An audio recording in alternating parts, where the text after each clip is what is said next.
Have you ever felt the weight of anxiety in the stillness of your day, when everything around you is quiet, but your mind is anything but? The nights when sleep feels distant, and in those moments of reflection, the worries, regrets, and fears creep in. It's as though your mind refuses to settle, and anxiety, an unwelcome guest, takes a seat beside you. But what if I told you that this anxiety, this discomfort we often avoid or try to push away, is not your enemy? What if it's your greatest teacher, guiding you towards something deeper, something transformative? As we age, moments of stillness become more frequent, those pauses between the bustle of our lives where we are left alone with our thoughts. While these quiet moments can bring peace, they can also bring anxiety, an overwhelming sense of fear, loss, or uncertainty. But what if I told you that this anxiety isn't something to fear or fight against? What if it's something we could learn from? In the timeless wisdom of the Buddha, anxiety isn't a sign of failure, nor is it a weakness to overcome. Instead, it is a natural part of the human experience, a signal that invites us to look inward and understand ourselves more deeply. In this video, we'll explore how a single Buddhist thought can transform your relationship with anxiety, offering a path to peace that grows stronger as you embrace it. By shifting our perspective, we learn not to fight our feelings of anxiety, but to see them as a doorway to deeper self-awareness and freedom. So if you've ever felt consumed by anxiety, trapped in the grip of unshakable worry, or simply lost in a sea of thoughts, this reflection is for you. Stick with me as we explore how Buddhist teachings on attachment, aversion, mindfulness, and self-compassion can help you dismantle anxiety, find peace, and embrace the present moment with openness and ease. It's time to meet anxiety not as a threat, but as a guide on your journey toward inner peace. Anxiety and its roots, attachment and aversion. As we grow older, many of us find that anxiety grows louder, especially in the quiet moments. It's not just the worries about health or the future, it's the sense that something is wrong, that we are missing something. But where does this anxiety come from? According to Buddhist philosophy, anxiety has deep roots in two powerful forces, attachment and aversion. Attachment is the mind's grasping nature. We cling to what we love, to the people, habits, and comforts that give us a sense of security. As we age, change becomes more apparent, and our attachment to these things creates fear and anxiety. We fear losing what we cherish, whether it's our health, our relationships, or our routines. On the other hand, aversion is our instinctive resistance to what we don't want. Pain, illness, loneliness, and even the passage of time itself are things we push away. Yet, as the Buddha teaches, everything is subject to change. Clinging to the past or rejecting the present only deepens our anxiety. The truth is, we never had control over life's changes to begin with. And that's where freedom begins, to let go of the need to control and allow life to unfold as it will. One of the most powerful lessons I learned from the Buddha is that we don't suffer because of change itself, but because we refuse to let go of how things used to be. When we let go of our attachment to the past and stop resisting the present, we create space for peace to emerge. The simple thought that frees you. The Buddha's wisdom is deceptively simple, yet incredibly transformative. One of the most powerful teachings he offered is the idea that thoughts are transient, and not all thoughts are true. Anxiety often arises from a single thought that takes root in our mind, such as, "What if this never gets better?" or "I am losing control." These thoughts can feel like they define us, but they are not who we are. The key to freeing yourself from anxiety is recognizing that these thoughts are not facts. They are just thoughts, passing clouds in the sky of your mind. The Buddha teaches us to observe these thoughts without attaching to them. In his teachings, he reminds us that our identity is not defined by our thoughts or emotions. By practicing mindfulness, we can become the observer, not the participant, in our thoughts. In Buddhism, this practice is known as non-identification. It's the wisdom of knowing that thoughts are just movements in the mind. They are not who we are, and they do not define our essence.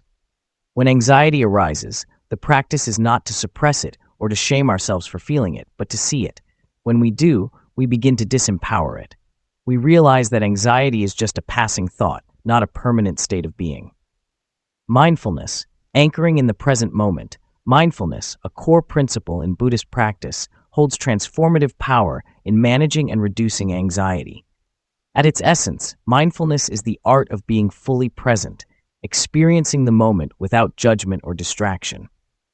In a world filled with constant noise and overstimulation, this simple practice offers profound benefits, particularly for those struggling with anxiety. Mindfulness invites us to step away from the constant flurry of thoughts, worries, and future projections that fill our minds, and instead bring our awareness back to the present. The Buddha's teachings are clear on this matter. Do not dwell in the past. Do not dream of the future. Concentrate the mind on the present moment. These words encapsulate the very heart of mindfulness. Anxiety often arises when our minds project into the future, imagining worst-case scenarios or replaying past mistakes. It is in these moments of what-ifs and if-onlys that anxiety takes root. But mindfulness provides us with the antidote, a return to the here and now.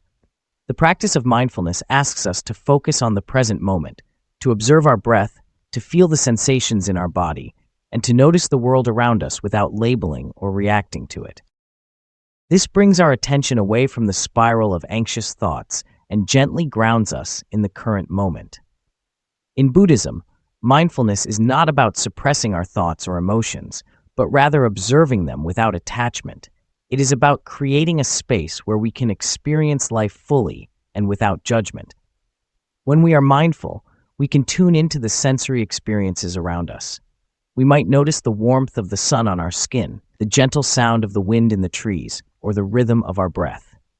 By focusing on these simple sensations, we create a mental anchor that steadies us. Instead of being swept away by the turbulent currents of anxiety, we find solid ground in the present moment. I remember meeting an elderly man named Frank, a retired carpenter in his late 70s. After the death of his wife, Frank found himself consumed by small worries and anxieties that disrupted his daily life. Simple thoughts like, what if I forget something important? Or what if I fall and no one finds me? Seemed to swirl around him constantly. These worries escalated into bigger fears, pulling him further away from the present moment and creating a constant low hum of anxiety. When Frank started practicing mindfulness, he noticed something remarkable. Instead of letting his worries spiral, he began to focus on his breath, which became a powerful anchor. Every time his mind wandered into anxious thoughts, he gently brought his attention back to the rhythm of his breathing.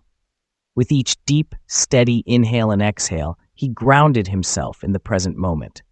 Over time, this practice helped him break the cycle of worry, and he found himself more peaceful and connected to the here and now. Mindfulness doesn't require us to eliminate our anxious thoughts or control the situation. It simply asks us to observe them without becoming entangled in them. By cultivating this awareness, we allow ourselves to experience each moment fully, without the weight of worry about what might happen or what has already passed. It teaches us to be present with whatever arises, whether it's joy, sadness, peace, or anxiety, without labeling it as good or bad. This practice is especially beneficial for those experiencing the challenges of aging. As we grow older, life often brings new uncertainties.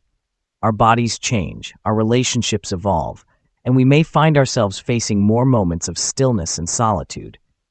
In these times, mindfulness provides a gentle reminder that we can always return to the present moment, no matter what is happening around us or within us. One of the beautiful aspects of mindfulness is that it doesn't require a specific environment or situation. It can be practiced anywhere, at any time. Whether you're walking through a park, washing the dishes, or sitting quietly, mindfulness helps us find peace in the midst of our daily activities. It is a way of being present with ourselves and the world around us, without the constant mental chatter that anxiety brings. In today's fast-paced world, we are often conditioned to rush through life, multitasking and constantly planning. But mindfulness asks us to slow down. It invites us to savor the present, to notice the small details, and to fully experience each moment as it is. The more we practice mindfulness, the more we begin to see how much beauty and peace are available to us in the present moment, if only we take the time to notice it. Over time, mindfulness helps us build resilience to anxiety. By practicing regularly, we develop the ability to stay grounded and centered, even in challenging situations. we learn to observe our thoughts without being consumed by them. We begin to realize that while anxiety may visit, it does not have to take over our lives. Instead, we can choose to return to the present moment where peace and clarity await. As Frank's experience shows, mindfulness doesn't promise an end to anxiety or difficult emotions, but it does offer a path to navigate them with greater ease. It provides us with the tools to break free from the grip of worry and to find a sense of calm amid life's challenges.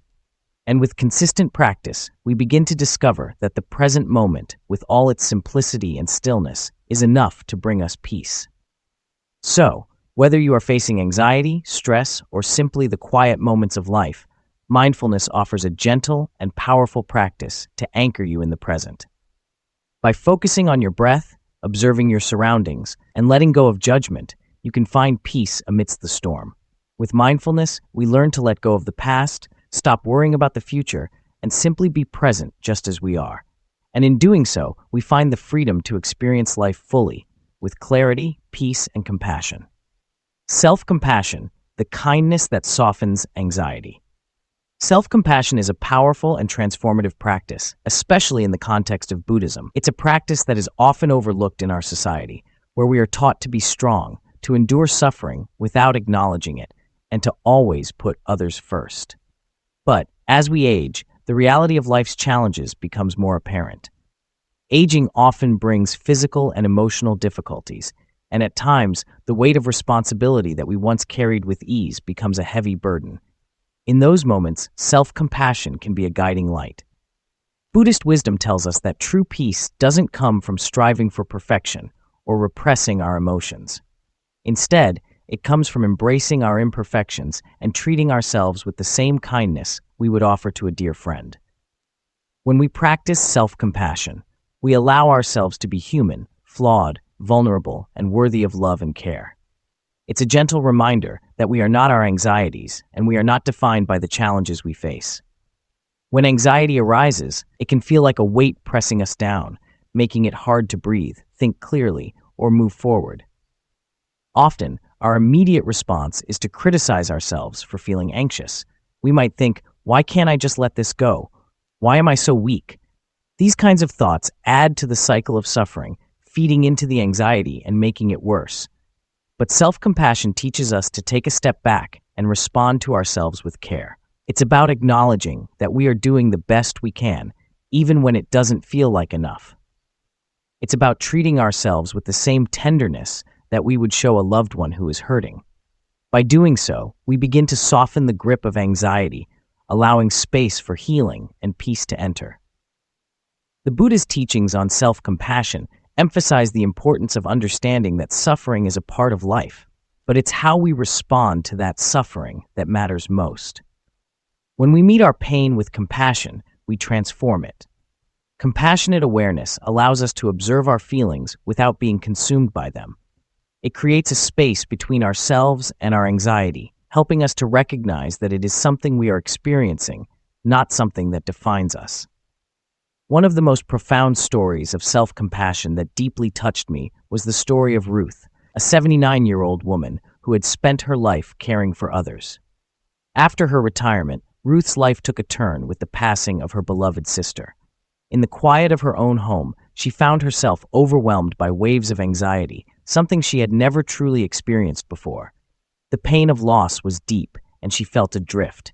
In a mindfulness retreat, Ruth was guided to practice a simple but powerful act, placing her hands on her heart and repeating, "May I be kind to myself in this moment. May I accept myself just as I am." At first, the words felt strange to her, almost selfish.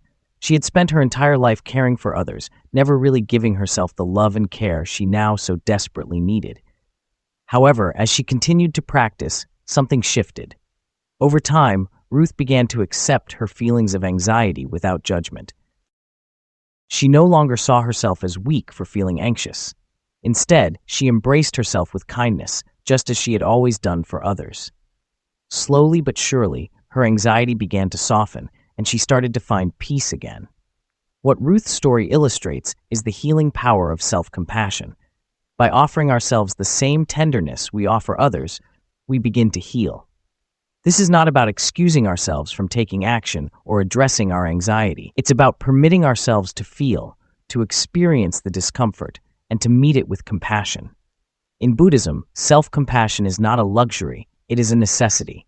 It's the key to breaking the cycle of self-criticism and finding the peace that resides within us all.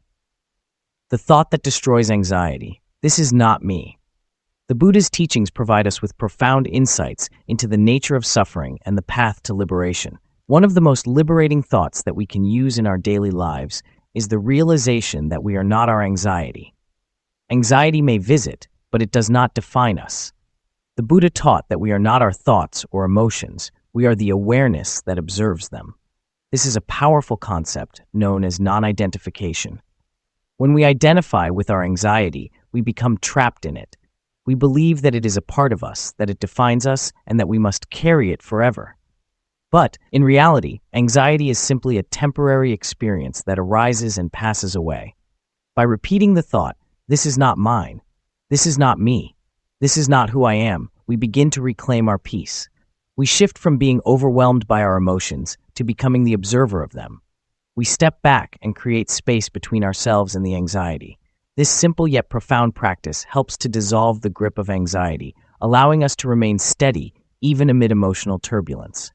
In the story of Walter, an 82-year-old widower, we see how this practice can transform the experience of anxiety. Walter had struggled with deep anxiety after the death of his wife.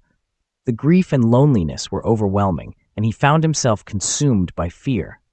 His anxiety felt all-encompassing, as though it defined who he was. But when he learned to practice the Buddha's teaching of non-identification, he began to loosen the grip of anxiety. He gently repeated to himself, "This is not me. This is not who I am." By doing so, Walter shifted from being inside his anxiety to observing it from a place of peace. The anxiety was still there, but it no longer had the same power over him. He began to understand that his true nature was not defined by the anxiety or the grief he was experiencing. Over time, the power of the anxiety diminished, and he found a sense of peace that allowed him to navigate the challenges of life with more clarity and calm. The beauty of this teaching lies in its simplicity. Anxiety will come and go, but it doesn't have to control us. By recognizing that we are not our anxiety, we can step back and create space for healing and peace. This practice can be especially transformative as we age, when the changes in our bodies and lives may trigger feelings of anxiety. The key is to remember that we are the awareness that holds all of these experiences. We are not defined by them. We are free to observe them, learn from them, and let them pass. Applying the thought in daily life. The true work of these teachings begins when we take them from the theoretical to the practical. It's one thing to understand the concept that we are not our anxiety, but it's another thing entirely to live it.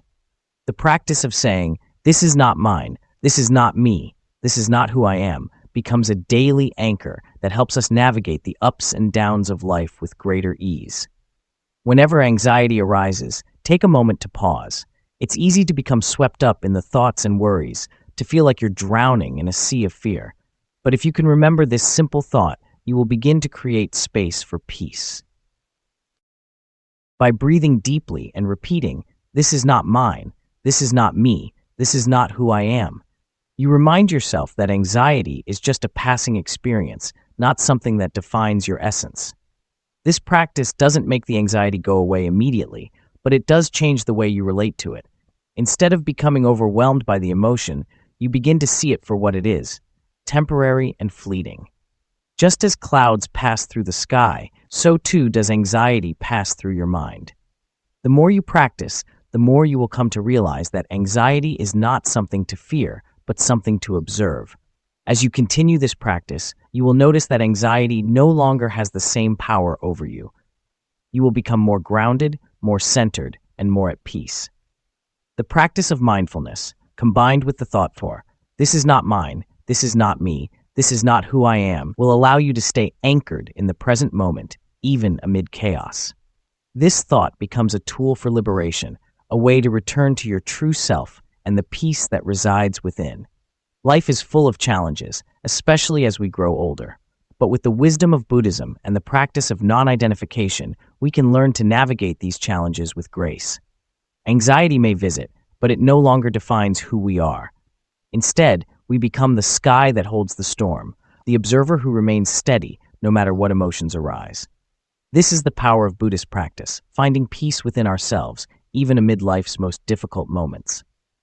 Conclusion: the peace beneath anxiety. As we age, anxiety may visit more often, but it does not have to control our lives. The Buddha's teachings offer us a profound way to transform our relationship with anxiety.